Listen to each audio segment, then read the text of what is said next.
One of the greatest undoing of the church as we know it today, and when I say church, I'm talking about the institutional organization we call church today. One of the greatest undoing is that they have killed independent thought. They have killed critical thinking, meaning you are not allowed in church or within the institution called church, you are not allowed to think critically, you are not allowed to think independently, and you are not allowed to ask questions. When you look at the model of Jesus Christ, and as he was teaching, he allowed the Pharisees to ask questions, even though he knew that these Pharisees were asking questions to trap him, yet he still allowed them. Same case with people like Paul, when you read his writings. As he was writing the book of Corinthians and Ephesians, he was responding to questions or concerns that had been raised in the church. In today's church, the main problem is the lack of questioning. We don't allow that. And even as I begin this, I want to ask one question. Is the Bible reliable? There are many people who are currently saying we can no longer rely on the Bible. But I want to say to you that this is a fundamental question that every believer of Jesus Christ must ask themselves. Is the Bible reliable? Can I trust the Bible? Can I turn to the Bible? Is it reliable? And that is the question that I want to answer you today. And it is my prayer that even as I answer this, you as a believer of Jesus Christ, as a believer of the Bible and in the Bible, you will find more comfort and you will be strengthened in your faith, because my answer is yes, the Bible is reliable. The Bible is historically reliable. The Bible is textually reliable, and the Bible is prophetically reliable. In other words, we can count on it, we can rely on it. Let me give you several points why I believe that the Bible is reliable. Let's begin with textual reliability, or what we call manuscript evidence. The Bible has more manuscript support than any other ancient document. The Old Testament, for example, has the Dead Sea Scrolls, which were discovered in 1947. The scrolls and all these things, they date back to the year 250 BC to AD 70. And they contain copies of almost every Old Testament book. When compared with later manuscripts, like the Masoretic text, the consistency is astonishing. Now, what I want you to do is to go, either you Google or you just find out what I mean when I talk about the Dead Sea Scrolls, because I will not go into the details of it. But as a good student or as a good Bible student, you can go and study that on your own. When I mention the Masoretic text, you can also go and Google it or find the information that you need about it, so that then you see the consistency of what we are talking about. For example, the book of Isaiah, which was found among the Dead Sea Scrolls, is over 95% identical to later copies of the same book. The New Testament is also reliable. There are over 5,800 Greek manuscripts of the New Testament. There are 20,000 plus copies in other languages of the New Testament, in Latin, in Syriac, in Coptic. All these are historical things and evidences. Some fragments of the New Testament date 30 to 100 years of the original writings. In other words, 30 years of these original writings, or to 100, Compare this to some of the ancient manuscripts, like what we call the Homer's Iliad, which has only 1,800 manuscripts, or to Plato, the philosopher, the Greek philosopher, which has fewer than 250 manuscripts. The interesting thing is that people believe in Plato's book, The Republic, than they believe in the Bible. The Bible has over 5,800 manuscripts that show it is reliable. Plato has only 250, but people will believe in Plato than believe in the Bible. In other words, no other ancient text has this level of preservation other than the Bible. Let us look at number 2, historical reliability.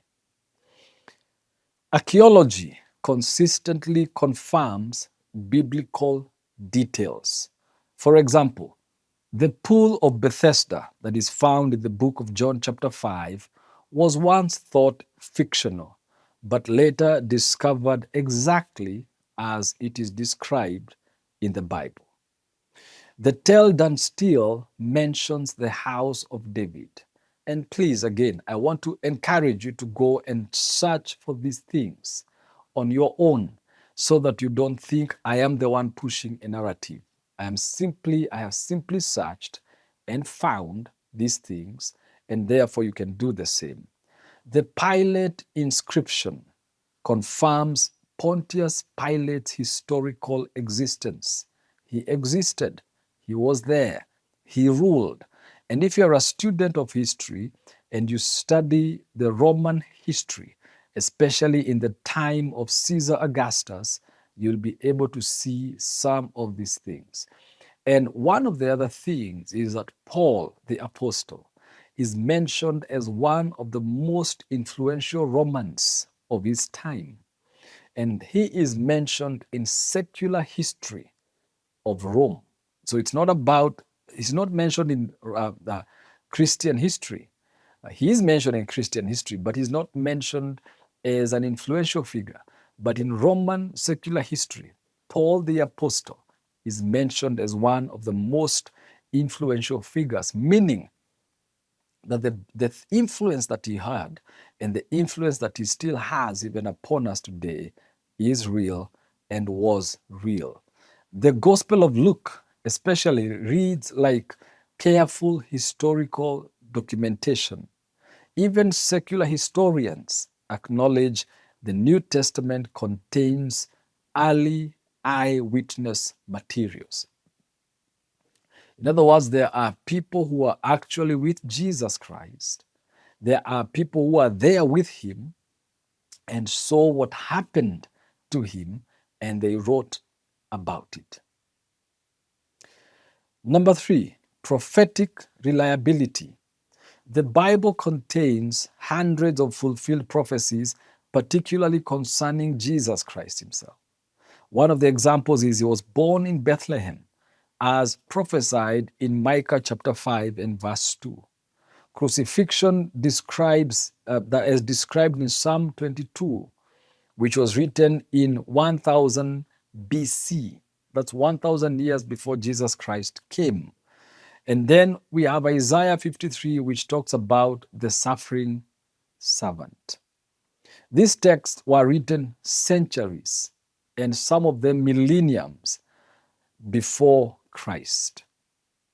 The statistical probability of one person fulfilling dozens of these independently is astronomically very small. And yet, there it is. Number 4, internal consistency. The Bible was written over a period of 1,500 years.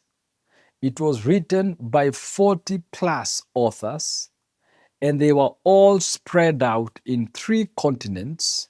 They wrote in multiple genres. They wrote history, poetry, law, prophecy, letters, yet all these tell one unified story. story of creation, the fall, redemption, and restoration. All of this. That level of narrative cohesion is extraordinary. And in biblical terms, it can only be a miracle.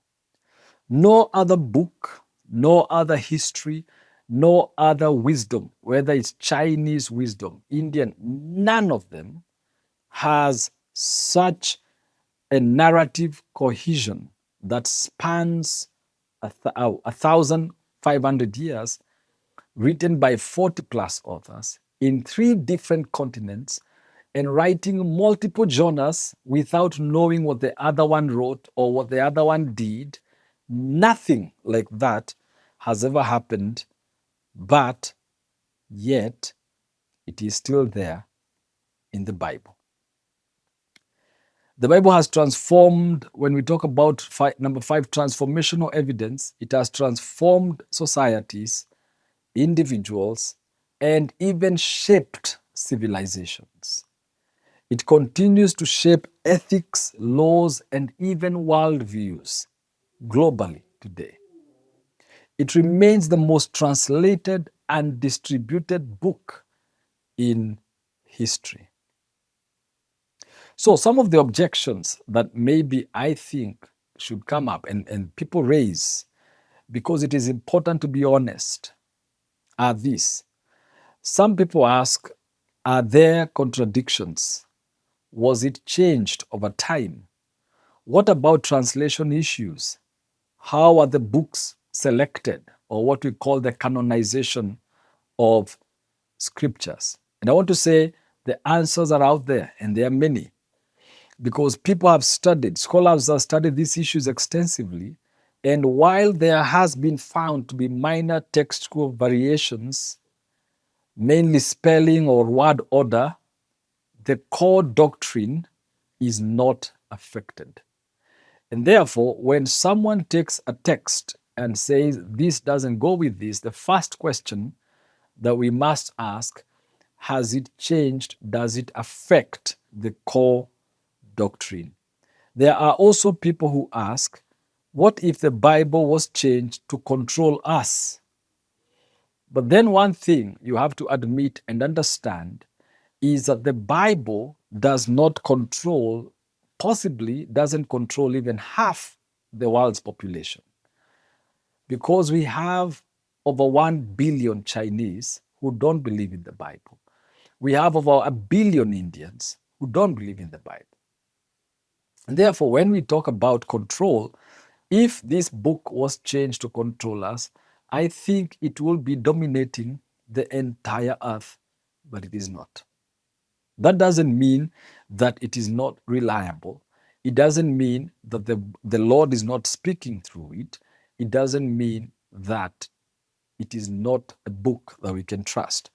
And maybe someone can ask, why don't the Chinese believe in the Bible, or Indians? It is because every one of us has freedom to choose what you want to believe in. I believe in the Bible. Someone else believes in the Quran. Another one believes in the Bhagavad Gita. You can believe in whatever you want to believe in. What I believe is the Bible is reliable. Thank you, and God bless you.